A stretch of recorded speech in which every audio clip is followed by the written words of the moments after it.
Hi అండి. So brain activities చెప్పాను కదా, దాన్ని ఎలా చేయాలనేది చూపిస్తాను. చూడండి, 5 స్టెప్స్ చెప్పాను. ఓకే, అన్ని ఫింగర్స్ని దగ్గరికి చేసి జస్ట్ ఇలా అన్ని ఫింగర్ టిప్స్ని టచ్ అయ్యి మళ్ళీ ఇలా ఇలా ఒక 15 to 20 టైమ్స్ చేయండి. ఓకే, స్పీడ్గా చేస్తూ రండి. ఇది ఫస్ట్. సెకండ్ వన్ వచ్చేసి కన్ఫ్యూజన్ స్టేజ్ అనేది మిస్ అవ్వకుండా అన్ని ఫింగర్స్ చూడండి, 4 ఫింగర్ థంబ్ ఫింగర్ ఆపోజిట్ డైరెక్షన్లో చేస్తున్నాను. మళ్ళీ ఫింగర్స్ మారుస్తున్నాను. థంబ్ ఫింగర్ అనేది కాన్స్టెంట్గా ఉంటుంది, మిగతా ఫింగర్స్ అనేవి మారుతూ ఉంటాయి. అన్ని ఫింగర్స్ కూడా 5 టైమ్స్ చేయండి. సో కన్ఫ్యూజన్ స్టేజ్ అనేది పోతుంది. అండ్ నెక్స్ట్ థర్డ్ స్టెప్ వచ్చేసి అడ్జస్టివ్ మెంటాలిటీ.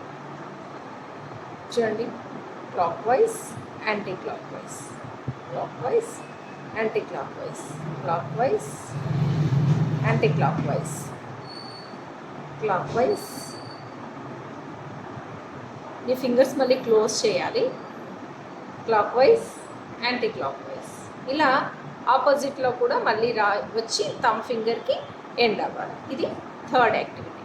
అండ్ ఫోర్త్ యాక్టివిటీ వచ్చేసి ఫుల్ కంప్లీట్గా హ్యాండ్స్ని లాక్ చేసి one side open stretch and మళ్ళీ మెల్లిగా close, another side open close, stretch చేసి మెల్లిగా క్లోజ్ చేయాలి.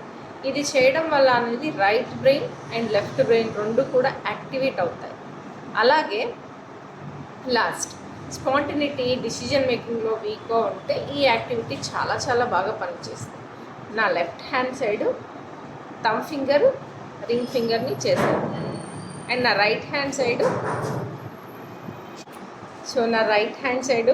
థంబ్ ఫింగర్ అండ్ 4 ఫింగర్ తీసుకున్నాను.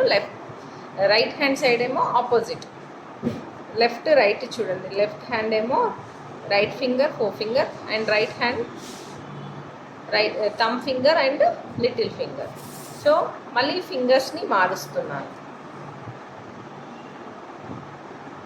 చూసారా? అలాగా నేను మీకు కనిపించడం కోసం ఇలా చేశాను. సో మీరు ఇలా పెట్టుకొని కూడా చేయొచ్చు.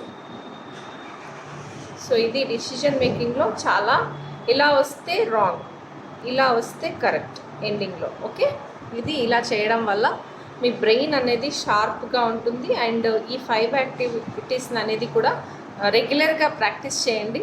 చాలా చాలా మైండ్కి